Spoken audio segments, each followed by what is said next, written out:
সরকারি সিদ্ধান্তে জ্বালানি তেলের রেশিং ব্যবস্থা তুলে নেওয়া হয়েছে।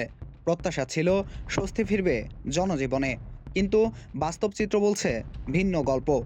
সোমবার সকাল থেকেই রাজধানী সহ দেশের বিভিন্ন এলাকায় ফিলিং স্টেশনের সামনে দেখা গেছে আগের মতোই লম্বা লাইন। তেল নিতে গিয়ে ঘন্টার পর ঘন্টা অপেক্ষা করতে হচ্ছে সাধারণ মানুষকে। অনেক ক্ষেত্রে নির্ধারিত সময়ের আগেই শেষ হয়ে যাচ্ছে তেল, ফলে খালি হাতেই ফিরতে হচ্ছে বহু ক্রেতাকে। প্রশ্ন উঠছে, রেশিং ব্যবস্থা তুলে নেওয়ার পরও কেন কমছে না তেলের সংকট? এই প্রশ্নের জবাবে সংশ্লিষ্টরা বলছেন, এর অন্যতম প্রধান কারণ হলো বিতরণ ব্যবস্থার দুর্বলতা। দেশের বিভিন্ন এলাকায় দেখা যাচ্ছে সব ফিলিং স্টেশনে সমানভাবে তেল পৌঁছাচ্ছে না।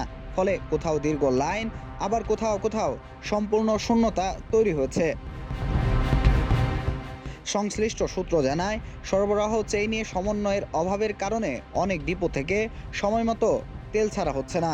একই সঙ্গে ট্যাঙ্কার সংকোচ ও পরিবহন বিলম্ব পরিস্থিতিকে আরও জটিল করে তুলেছে।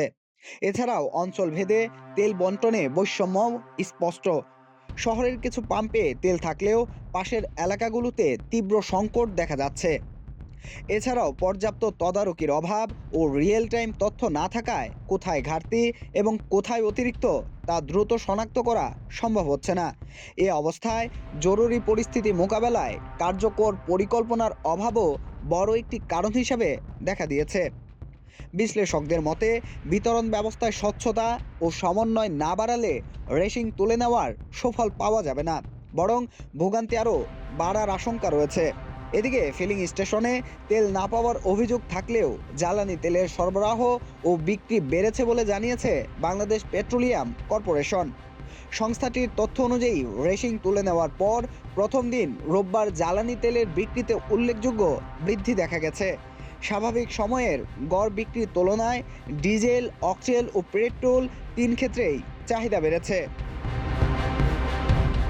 বিপিসি জানায়, দেশে স্বাভাবিক সময়ে দৈনিক গড়ে ডিজেল বিক্রি হয় 12,029 টন।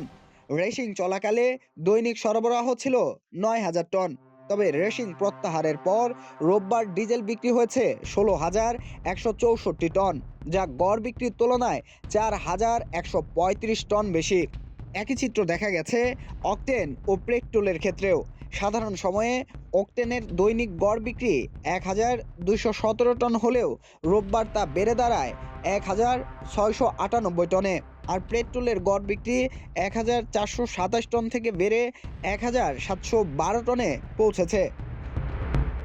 সংশ্লিষ্টরা বলছেন, আন্তর্জাতিক পরিস্থিতি ও সরবরাহ লাইনের চাপের কারণে গত কয়েকদিন ধরে দেশে জ্বালানি তেলের সরবরাহে কিছুটা বিঘ্ন ঘটে। এ পরিস্থিতিতে সরকার সামরিকভাবে তেল বিতরণে রেশিং চালু করেছিল। তবে আসন্ন ঈদকে সামনে রেখে জনভোগান্তি কমাতে রোববার সেই রেশিং ব্যবস্থা প্রত্যাহার করা হয়। ওমর সপ্তর ফিরায়, দৈনিক মানব কণ্ঠ।